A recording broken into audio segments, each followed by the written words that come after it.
Thank you. 8:10. Italy locked down. Ireland the same. Israel, Norway, Denmark. But not the UK. We are told to carry on. If we have a new persistent cough or a mild fever, we are told to stay at home. But the stark difference between the actions taken abroad and those being taken here is eye-catching and causes some to wonder if we are getting it right, including those who are perfectly willing to believe scientific evidence and perfectly willing to be convinced that this is the right thing for Britain. Among them, the former Health Secretary Jeremy Hunt. On Channel 4 News, he was asked whether he was surprised that the UK had not moved to stop all mass gatherings.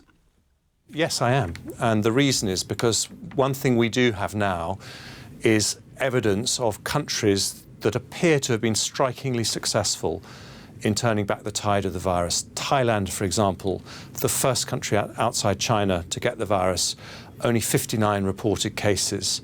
Now, there might be underreporting, but most people recognise that the places that have succeeded are the ones that moved earliest to social distancing, that the business of trying to keep the most vulnerable people away from places where they could catch the virus. And so I think people will be concerned that we're not moving sooner to more social distancing. For example, banning external visits to care homes, things like that. And I think that's, for me, one of the puzzling things about this announcement. I'd like to see the modelling that really says that people are going to tire of social distancing in a national and international emergency of this nature. That was Jeremy Hunt speaking last night. We can talk now to Sir Patrick Vallance, who is the government's chief scientific advisor and is on the line. Good morning to you. Good morning. Could we start with sports events, which is what causes a lot of people to raise their eyes, and obviously the Cheltenham Festival and the big rugby match in Cardiff, 75,000 people tomorrow. What's your reasoning about thinking at the moment that they should go ahead? Well, our reasoning is based on which interventions are going to have the biggest effect to reduce the peak of this epidemic, pull it down and broaden it, which is what we're trying to achieve and what everybody, I think, agrees is the right course of action. And the one that was announced yesterday will have a major effect. So if everybody with a cough or a persistent cough, new persistent cough, or a fever, a temperature above 37.8, goes and stays at home for a week, that is a major way to try and reduce the speed of transmission and should reduce the peak by about 20%. The second measure we talked about was home isolation, where the whole entire household does that if one person gets it. That's another major measure. And then in terms of protecting the vulnerable, which is absolutely critical because the older and vulnerable population are the ones who stand the biggest chance of getting the serious disease from this, that needs to be done at the time that you've got transmission in the country at a level where they are at risk. So those are the key things. So coming back to gatherings, mass gatherings do have some impact. So it's not they don't do anything if you stop them, but they are very much more minor than those ones. And the most likely place you're going to get an infection from is from a family member, a friend, somebody very close in a small space, not in the big space. So it's sort of eye-catching to say stop those. It's not actually a big effect on the transmission. Not to say we wouldn't do it at some point, but it's not the most important thing to get in place first. At the moment then, for instance, at Cardiff, with there's 75,000 people coming to the rugby match, is it your view that there will not be transmission between them? I think it's more likely that there will be transmission in pubs and other areas where people are aggregating watching it than in the actual stadium itself. And so would you advise that although that sporting match and others are going ahead, that it's those things that people should not do? At the moment, the things that people should do are to stay at home for a week if they've got the symptoms. Right, That's but not without symptoms. But without symptoms, there are some practical things. And, I heard the point that Jeremy Hunt made about care homes, and I completely agree. Care homes are a place we've really got to look after and make sure we get right. And that will be something that, as this epidemic grows, becomes an important part of how we need to do it. But the practical thing is, if you're 2 metres away from somebody, wash hands. Those things really matter in terms of disease transmission. Is it your understanding at the moment that people without symptoms are passing it on? it looks quite likely that there is some degree of asymptomatic transmission.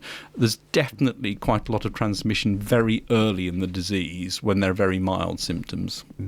To your wider thinking, when people say, as they do, serious people, serious scientists, look at Wuhan, look at Hong Kong, look at Singapore, look at the things that they have done, the very drastic actions that they have taken, and look at the fall-off in new incidents of the disease, why should that not be the model for us? Well, I've spoken a lot to the teams in Singapore who are doing this. We've exchanged ideas and data. And of course, they went for only selective school closure where they had, for example, cases. They didn't go for mass school closure as their response initially.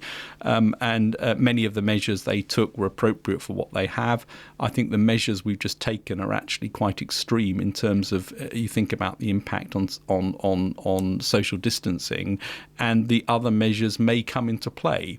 And one of the things that we need to do is monitor this outbreak very carefully and react in advance of things. And that's what we'll do, but not to just go for things because they seem instantly attractive. But is that the point, that actually, although they might seem instantly attractive, that they are quite short-term? And is it your fear, is it your thinking, is it your reasoning, your modelling, that actually some of those actions taken in other places may lead to COVID-19 coming back more aggressively in the autumn? That is exactly the risk that you would expect from previous epidemics, that if you suppress something very, very hard, when you release those measures, it bounces back, and it bounces back at the wrong time. So our aim, and this has been described very well as well by Tony Fauci from the US, is to try and reduce the peak, broaden the peak, not to suppress it completely. Also, because most people, the vast majority of people, get a mild illness, to build up some degree of herd immunity as well, so that more people are immune to this disease and we reduce the transmission. At the same time, we protect those who are most vulnerable from it. Those are the key things we need to do. That is fascinating, the herd immunity idea. So in many respects, it would be a good thing, would it, for the disease to be spread quite widely now rather than later? What we don't want is everybody to end up getting it in a short period of time so that we swamp and overwhelm NHS services. So that's the flattening of the peak. You can't stop it, so that you should end up with a broader peak, during which time you would anticipate that more people will get immunity to this, and that in itself then becomes a protective part of this process.